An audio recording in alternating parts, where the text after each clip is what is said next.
Assalamualaikum warahmatullahi wabarakatuh. Perkenalkan, nama saya Anissa Dea Oktaviani dengan nomor induk mahasiswa 20862060062. Saya berasal dari kelas PGSD 2A. Dalam video presentasi kali ini saya akan menjelaskan mengenai studi kasus pemberian motivasi anak sebagai penunjang pembelajaran di sekolah dasar. Yang pertama adalah pendahuluan. Pendidikan merupakan hal yang sangat penting bagi kehidupan manusia, baik dalam kehidupan keluarga, sekolah, masyarakat, berbangsa, dan bernegara. Pendidikan mempunyai peranan penting dalam meningkatkan kualitas sumber daya manusia dan mewujudkan cita-cita bangsa Indonesia.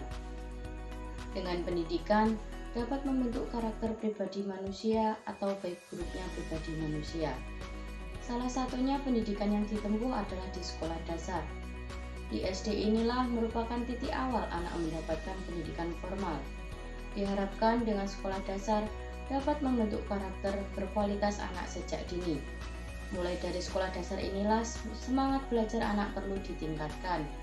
Memberikan motivasi pada anak merupakan salah satu cara untuk meningkatkan semangat belajar mereka dan meningkatkan prestasi mereka. Subjek dan objek penelitian. Dalam penelitian kali ini, peneliti melakukan wawancara dengan subjek 2 guru SD atau MI, 2 orang tua dan 2 siswa SD atau MI. Subjek dipilih berdasarkan kesesuaian terhadap permasalahan yang sedang diteliti. Dengan memilih subjek tersebut, peneliti akan lebih mudah dalam melakukan pengumpulan dan perbandingan data dari masing-masing narasumber. Objek yang diteliti mengenai pemberian motivasi yang diberikan kepada anak usia SD atau MI untuk menunjang kegiatan pembelajarannya baik di sekolah maupun di rumah. Selanjutnya adalah hasil dan pembahasan. 1. Kajian mengenai teori pemotivasian pada anak usia SD atau MI. 2. Hasil dan pembahasan narasumber guru SD atau MI. 3. Hasil dan pembahasan narasumber orang tua. 4. Hasil dan pembahasan narasumber siswa SD atau MI. Kajian teori pemotivasian pada anak usia SD atau MI. Motivasi berasal dari kata motif yang diartikan sebagai daya penggerak yang telah menjadi aktif. Motivasi dalam bahasa Inggris disebut motivation, yang berasal dari bahasa Latin movere yang dimaksud menggerakkan. Motivasi dibagi menjadi 2 jenis, yaitu motivasi yang timbul dari dalam diri siswa atau motivasi intrinsik dan motivasi yang timbul dari luar atau motivasi ekstrinsik. Pemberian motivasi memiliki peran yang sangat penting dalam proses belajar siswa, seperti yang diungkapkan oleh UNO tahun 2008 bahwa motivasi memiliki peran penting dalam belajar, yaitu A. Menentukan hal-hal yang dapat dijadikan penguat belajar. B. Memperjelas tujuan belajar yang hendak dicapai. C. Menentukan ragam kendali terhadap rangsangan belajar. Dan D. Menentukan ketekunan belajar. Dengan pemberian reward dan punishment diharapkan dapat meningkatkan belajar siswa dalam proses pembelajaran di sekolah maupun di rumah. Salah satu reward yang diberikan adalah dengan memberikan bintang kepada siswa yang bisa menjawab setiap pertanyaan yang diberikan, dan untuk punishment bagi siswa yang tidak mengerjakan tugas adalah dengan memberikan tambahan tugas atau menghukumnya dengan menyuruh siswa tersebut bernyanyi di depan kelas atau membersihkan papan tulis. Hasil dan pembahasan narasumber guru SD atau MI. Jenis-jenis motivasi. 1. Pemberian motivasi dapat dilakukan dengan memberikan reward atau pujian kepada siswa. 2. Memberikan kuis saat pulang sekolah. 3. Waktu pembelajaran dibuat menarik dan menyenangkan. 4. Membuatkan media pembelajaran yang akan membuat anak merasa tertarik dan termotivasi. 5. Tambahan nilai atau poin serta pujian. Anak mendapatkan tambahan poin saat melakukan pembiasaan yang baik. 6. Jika anak mendapatkan juara dalam lomba, maka akan diberikan penghargaan dan pin the best untuk dipasang di bajunya. Penghargaan dilakukan di depan siswa lain agar mereka semua juga ikut termotivasi. Alasan dan tujuan. 1. Untuk reward tidak harus suatu barang, bisa berupa ajakan atau berupa motivasi lagi. 2. Pemberian berupa pujian, simbol pengakuan akan menambah rasa percaya diri pada anak dan dapat memotivasi temannya yang lain juga. 3. Untuk melatih dan mendidik anak menjadi lebih baik tanpa adanya tekanan yang diberikan pada anak. Jadi, reward maupun punishment sebenarnya akan didapatkan anak setiap harinya di sekolah tanpa mereka sadari.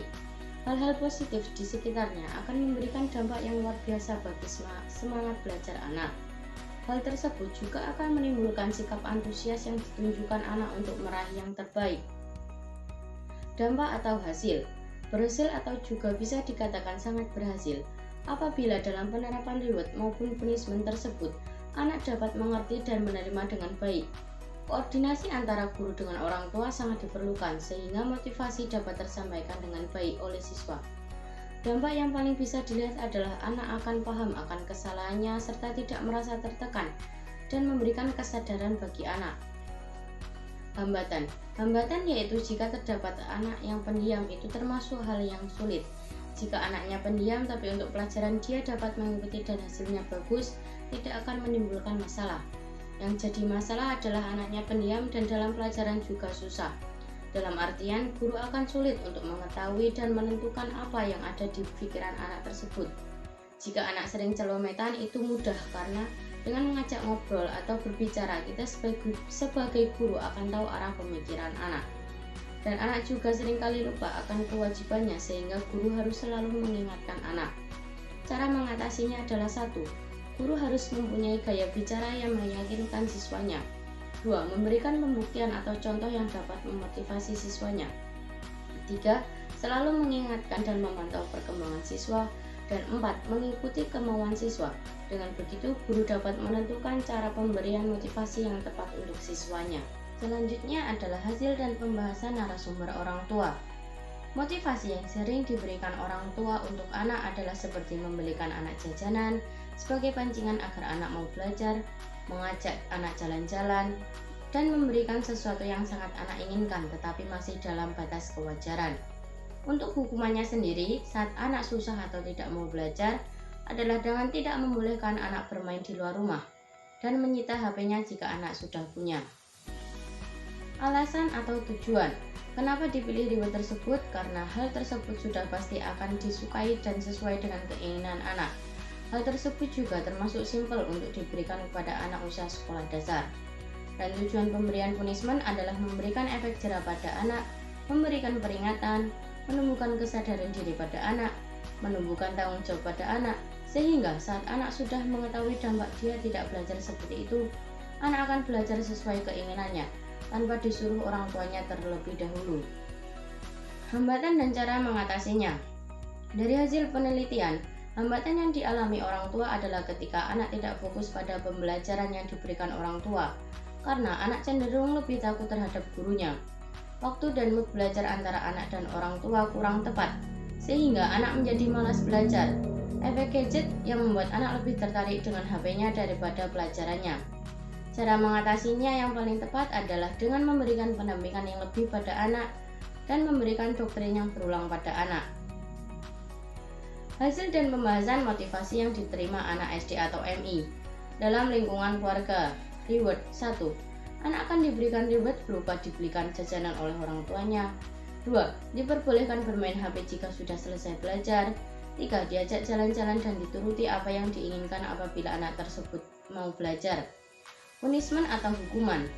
HP-nya disita dan tidak diperbolehkan main di luar rumah. Lingkungan sekolah. Reward 1. Ujian saat melakukan hal-hal yang baik atau positif. 2. Mendapatkan hadiah saat anak memenangkan lomba atau berprestasi. Hal tersebut akan menumbuhkan sikap bangga dalam diri anak. Punishment. Anak akan diberi hukuman seperti menyiram tanaman, menyapu kelas, dan memberi makan ternak di sekolah. Hal tersebut dipilih karena akan lebih memberikan pelajaran pada anak dan anak tidak akan merasa tertekan. Dan yang terakhir adalah kesimpulan. Berdasarkan hasil analisis data, maka simpulan dari penelitian dalam studi kasus ini adalah 1. Motivasi yang merupakan dorongan atau stimulus yang diberikan kepada seseorang agar tercapainya suatu tujuan yang diinginkan. 2. Jenis reward sebagai motivasi yang diberikan oleh guru maupun orang tua berupa pujian, pengakuan, memberikan hadiah, dan menuruti keinginan anak. 3. Hukuman atau punishment yang diterima anak antara lain tidak diperbolehkan bermain di luar rumah, HP-nya disita dan dihukum sesuai aturan yang berlaku dan disepakati. 4. Hambatan yang dialami ketika memberikan motivasi dan upayanya adalah ketika anak memiliki sifat pendiam, anak lebih tertarik dengan gadgetnya, mood anak yang mudah berubah. Upaya yang dilakukan ialah dengan mengajak anak berbicara baik-baik, memberikan pendampingan yang lebih, serta selalu mengingatkan anak. Sekian presentasi dari saya ucapkan terima kasih dan mohon maaf jika ada perkataan saya yang kurang berkenan. Semoga video presentasi ini dapat bermanfaat bagi kita semua. Wassalamualaikum warahmatullahi wabarakatuh.